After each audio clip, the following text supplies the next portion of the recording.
They say you can't judge a draft class until 5 years after the 2020 draft class, currently looking for extra credit opportunities.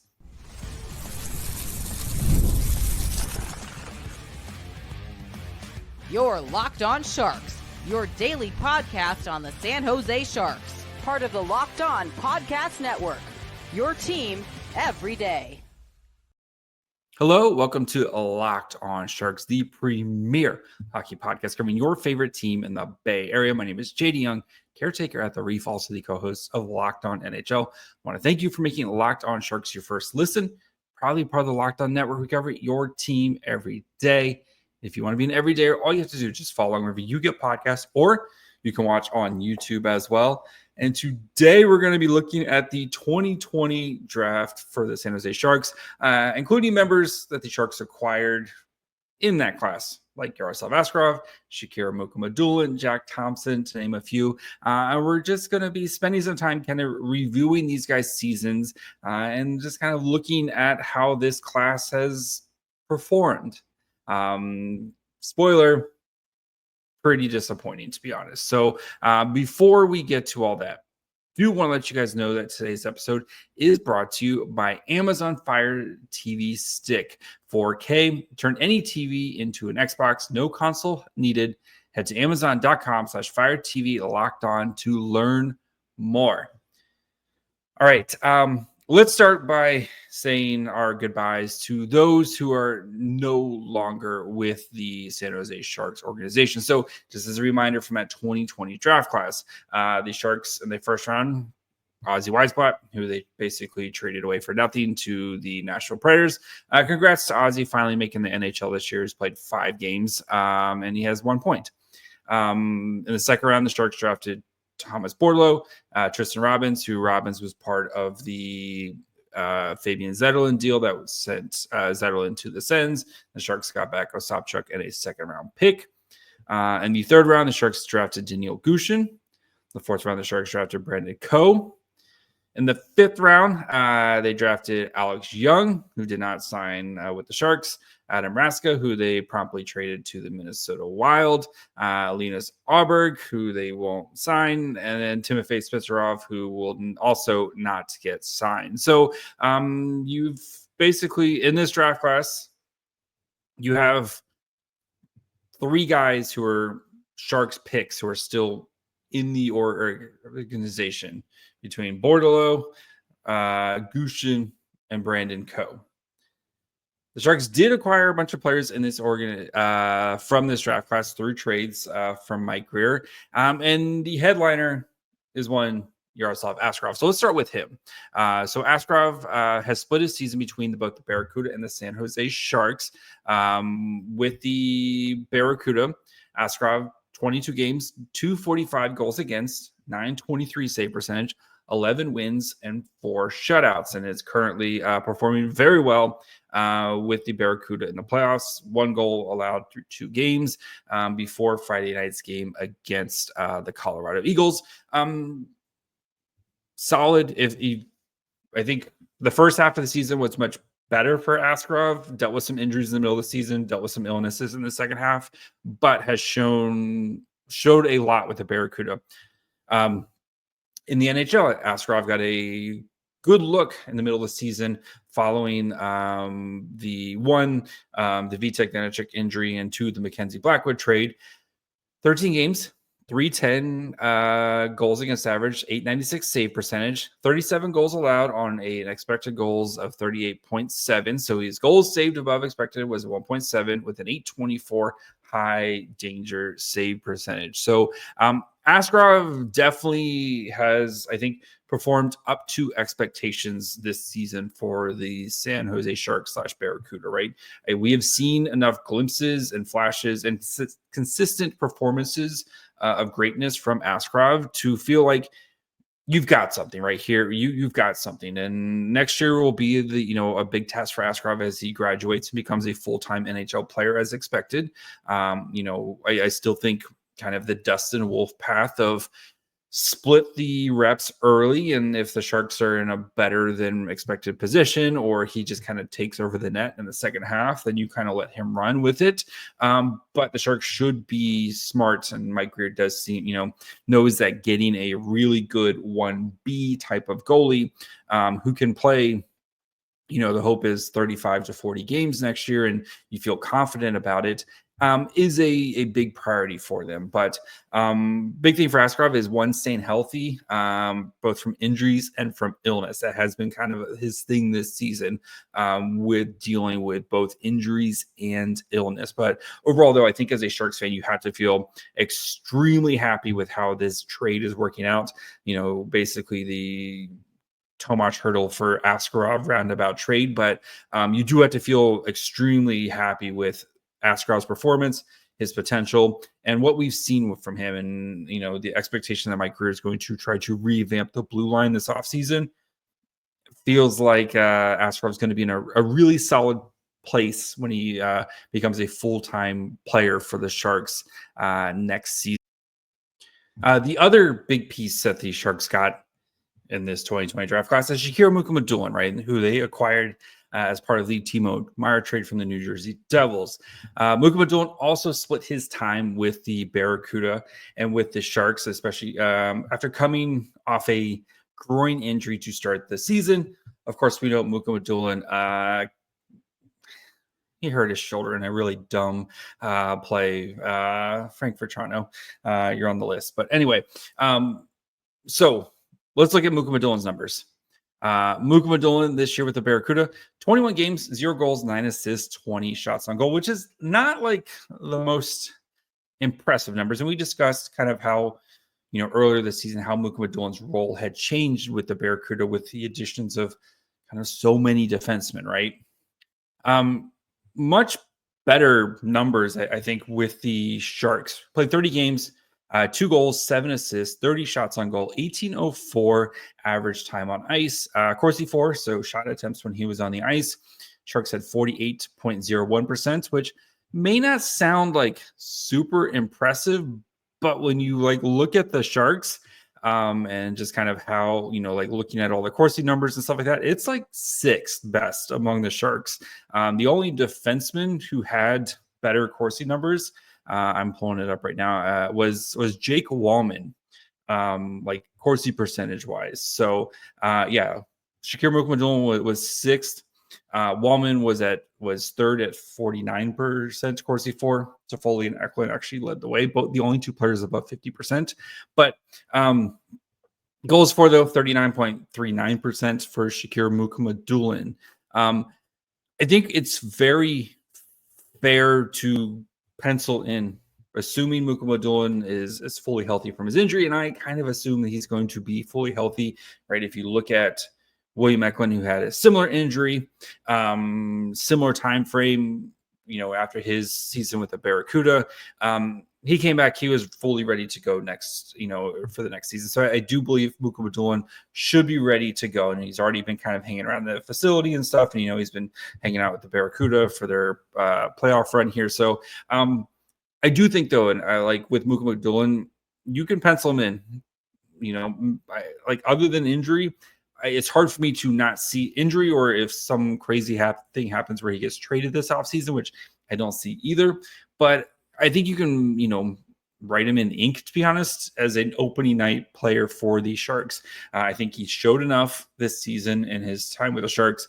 He was playing a big role with the San Jose Sharks. And you heard Ryan Warsofsky when he got injured, where both him and Mike Grier both thought he was playing some of his best hockey before he got injured. The game he got injured, he was having one of his best games that he'd had in a while.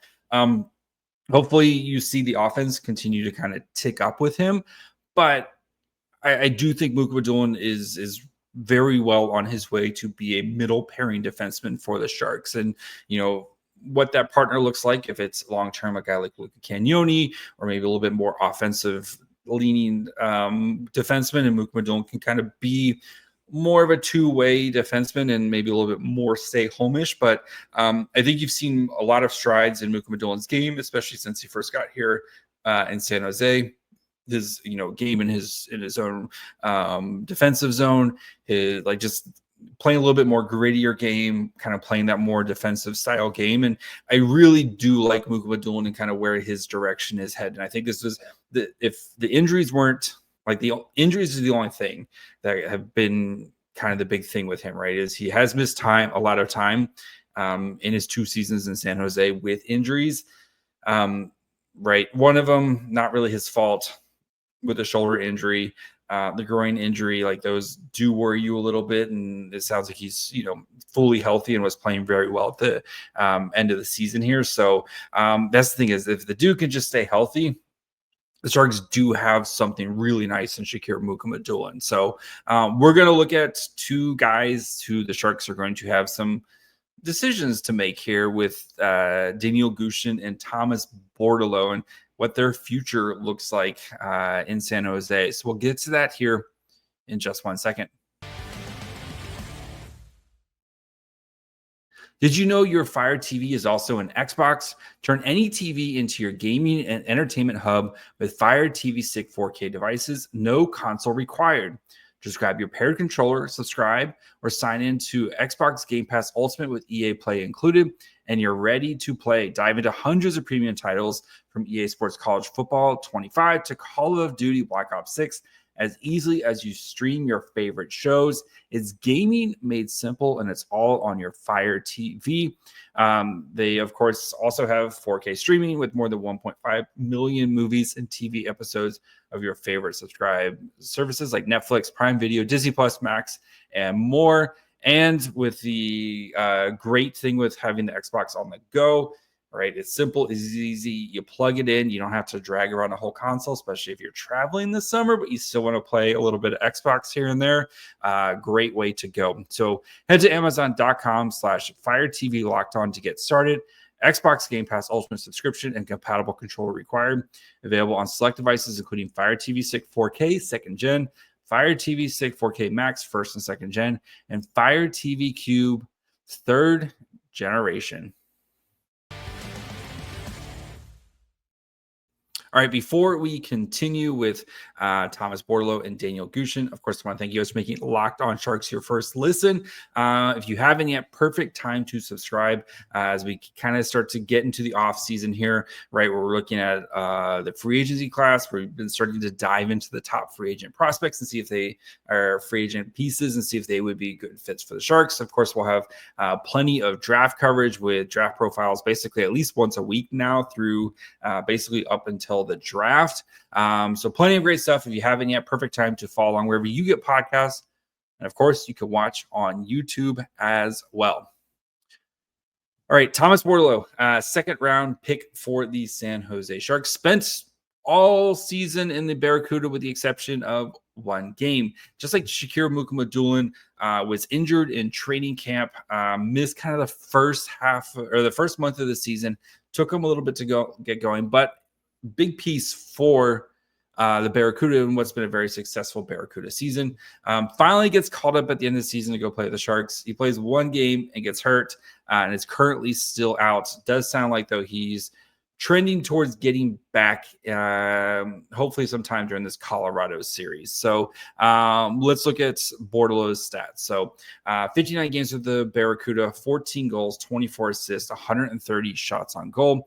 With the Sharks, played 1 game, had a shot on goal, played 10 and a half minutes during that time. So tiny sample size in that game when they lost to the Flames. So for Bordeleau, right, like he signed a 1-year deal. He's still, is an RFA for the Sharks. And I think they're going to have to make some decisions on guys like Bordeleau and Gushchin. We'll talk about Gushchin here in a minute, but Bordeleau is an RFA with arbitration rights, as I'm recalling correctly, where he you're starting to kind of get to the end here. So he does have arbitration rights. And it's not like his contract's going to be massive, right? They can sign him to, it's probably like a 1-year, $1 million type of deal. He can still, pulling it up right now, if he's still waivers exempt actually going into next year. but like you're starting to kind of run out of runway with Bordeleau. So he's got one more year where he can be waivers exempt, basically. So I do think keeping Bordeleau around is a good idea. And I'm going to make the same argument for Daniel Gushchin here. But I also think we kind of know what the Sharks think about him as well, because if you wanted him, it's not like there's been a plethora of great play on the second and third line this season, right? There's been a rotating cast of players, playing with guys like Alex Wennberg, right? Like Alex Wennberg has had a lot of different dudes on his wing. And Bordeleau, who's played some center, but is, for the Barracuda this season in a pinch. And he's played well in that position, but definitely plays better when he has a strong play driving center in the middle. And we've seen Bordeleau's growth and development. I think he's a much better two-way player now. I think he tries hard in the defensive zone. Like, I think he's willing to kind of get in the nitty-gritty areas. And, right, we know Bordeleau's not the biggest dude, but I do think the Sharks are, I think we kind of know what they think about Bordeleau, because if they thought more of Bordeleau, he's probably playing more games in the NHL this year and giving him like a legitimate chance. So I do think they re-sign him. I do think they re-sign him to a 1-year deal and say, come to training camp and see if you can take a job, right? And especially where you have a lot of you have a lot of holes in this roster, whether it's, on the third line with a guy like Alex Wennberg, or if you want to put him on this, see if you can maybe get a steal job on the second line with, Will Smith. Like, there are plenty of opportunities on this roster, but you're starting to run out of runway. And especially with guys like Chernyshov and Musty, who are Mike Greer guys, starting to come along. And again, I've said it before, and I'll say it again, I don't think Chernyshov and Musty are projected to be NHL guys in training camp next year. But if either one of those guys has a good start to the season, could they be the Colin Graff of this year, where really good, great start to the season propels them into an NHL job? So yes, I do think the same, like with Bordeleau, it's getting very late here with him to kind of become an NHL player. So with Danil Gushchin, right, kind of in the same boat, right? And he was given a little bit more opportunity to play NHL games, right? He made the Sharks team out of camp. Definitely didn't, I don't think, had his best foot forward. You could also look at, you were missing Macklin Celebrini at that time too for most of those games.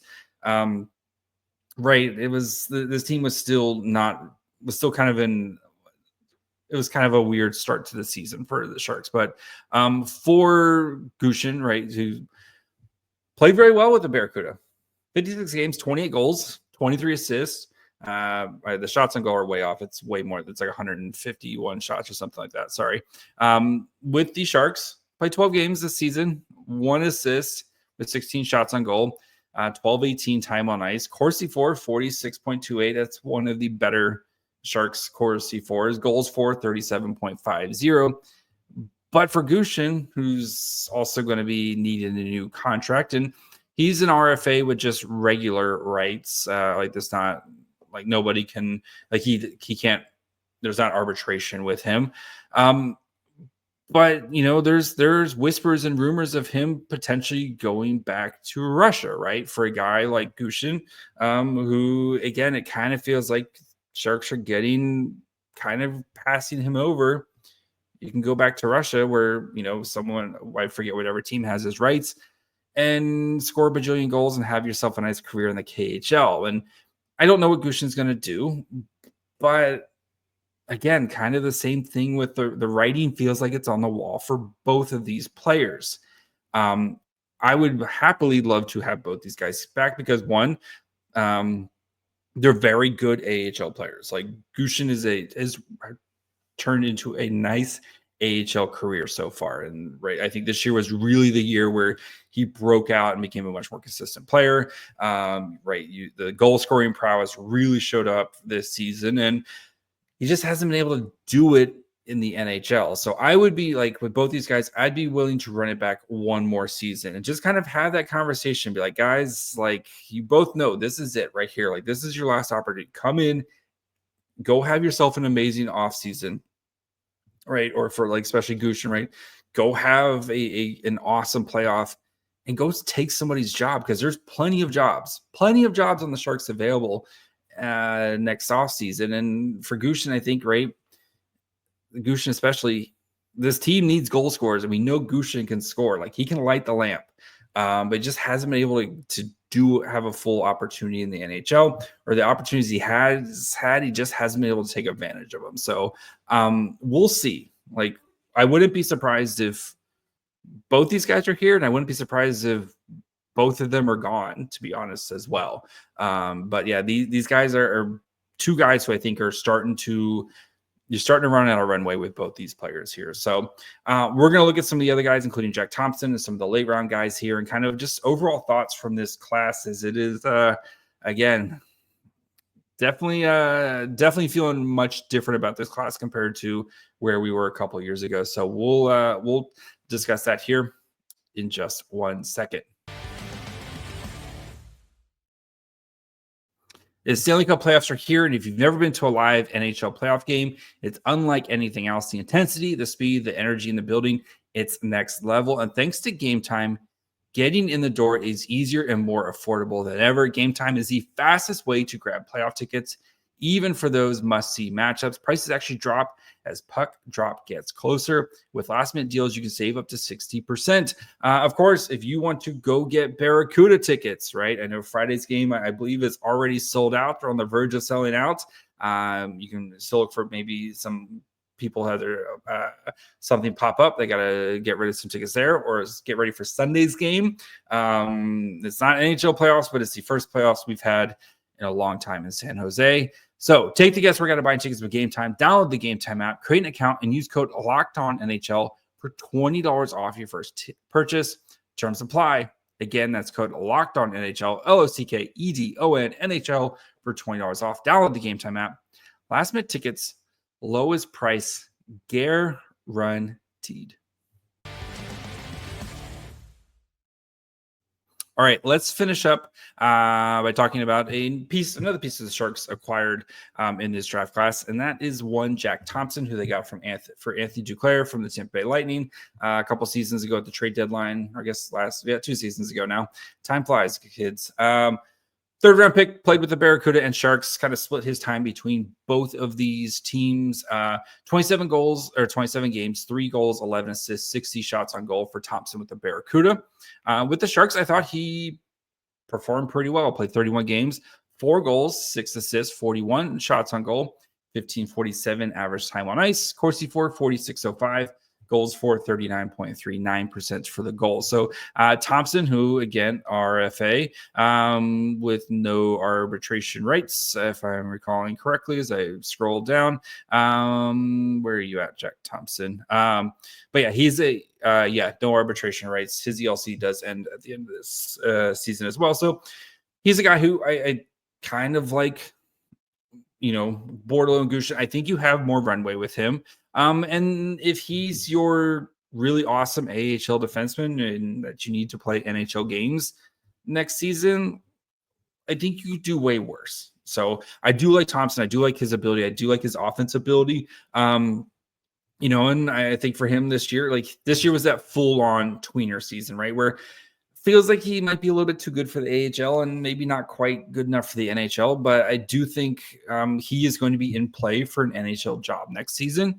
And if not, he can, he's still waivers exempt, where he can go down and play in the Barracuda next season as well, and be you're going to have a fun Barracuda team next year with Gushchin, or with Musty and Chernyshov and Kasper Halton joining the squad. I really like Thompson. I think he's worth keeping around and seeing how he continues to develop, right? And can he be, a bottom pairing type of player for you? Again, the Sharks still need more right-handed defensemen, and Jack Thompson's a right-handed defenseman, and you see the offense from him.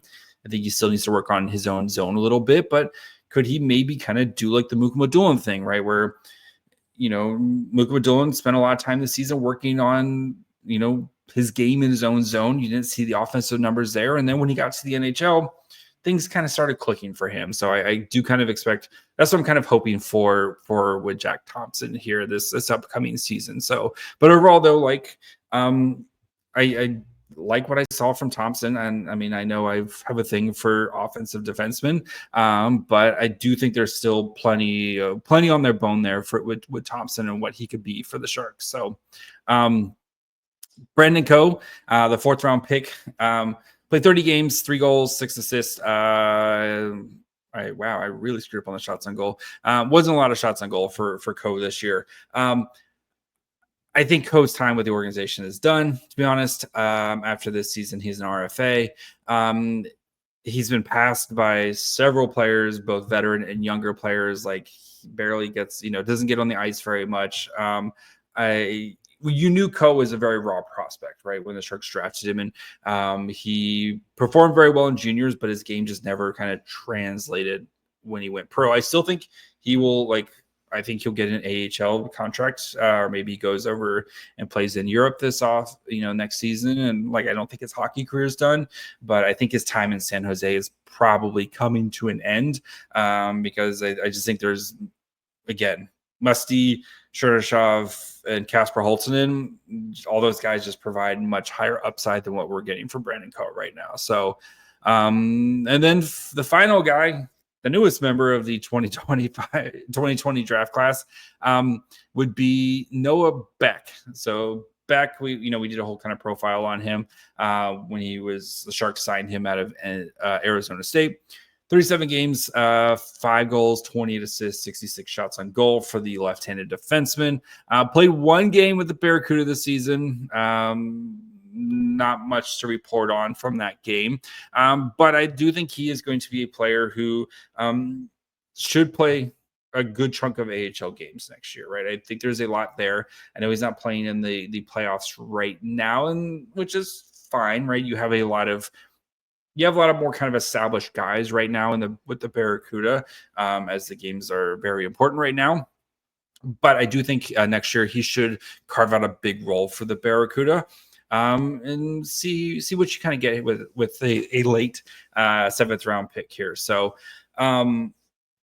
overall, I think the big takeaway from this class, right, and myself included, very hyped up about this class, but it just hasn't really panned out. And you look at this draft class, right, and I tend not to be a size doesn't matter type of person, just get good hockey players. But you see the direction that Mike Grier has gone since taking over, where he does want skilled players, but he does look for size as well. And he does have plenty of, again, Macklin Celebrini's 6 foot, Will Smith is 6 foot. Neither one of those guys are the biggest guys in the world.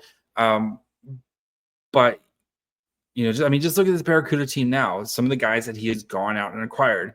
Patrick Giles is a big boy. Ostapchuk, big boy. Dewar, Pavel Regenda. There's just much more size in the organization now. Kasper Holtonen, big boy. Quint Musty's a big boy, right? Brandon Svoboda, who played that 3rd round pick from a couple seasons ago, big boy. And that's just a forward group there. And you see, guys like Sam Dickinson, who's also a bigger guy as well, who can move. And I know Luca Cagnoni's a smaller player. I think Cagnoni, and who much better, but I think Cagnoni kind of is an example as a smaller player, right? Where you have to be so special that you can't get off the ice. And I do think Gushchin and Bordeleau can carve out roles. I do have hope for those guys. But, the Aussie pick, it was just not a good pick, right? We said it at the time where it felt like a reach, especially with some of the other guys on the board. Like if you had gone and gotten JJ Peterka. JJ Peterka's carved out a really great career so far with the Buffalo Sabres, right? Bordeleau. And again, who knows with Bordeleau, if maybe getting a little derailed by the injuries, whatever it is. And just Bordeleau just hasn't really panned out the way we'd hoped, right? And Gushchin has just never been able to kind of take advantage of his opportunities. And, Tristan Robbins, we had a lot of hope for, and just never was able to kind of overcome some of these injuries that he dealt with. And, it does feel very much like this draft class is going to be really disappointing, right? And it's a little frustrating because you felt like there was a lot of talent here with the guys that the Sharks had originally drafted. Credit to Mike Grier, though, for going out and finding guys from this draft class in Askarov and Mukhamadullin, and even like Jack Thompson, who are going to contribute for you. And yes, you had to pay hefty prices for those guys, right? Mukhamadullin was part of the Timo Meier trade. Askarov, was the remnants of the hurdle trade of taking, David Edstrom in that first round pick and shipping them to Nashville for Askarov. But I'll give credit to Mike Grier for turning chicken salad out of chicken poop with this draft class and with kind of some of the moves that he has made and finding guys who are going to be long-term contributors in Askarov and Mukhamadullin out of this draft class. So, yeah, we're going to continue to look at every Friday, kind of over the next couple of weeks, we'll look at, so like next week, we'll look at the 2021 draft class. We'll look at we'll continue to do that every Friday here over the next couple of weeks. So make sure you guys are following along wherever you get podcasts. And of course, you can watch on YouTube as well. Follow the show on Twitter, Facebook, and Instagram at Locked On Sharks. Follow me on Twitter and Blue Sky at My Fry Hole. Until Sunday night live Barracuda stream. Bye, friends.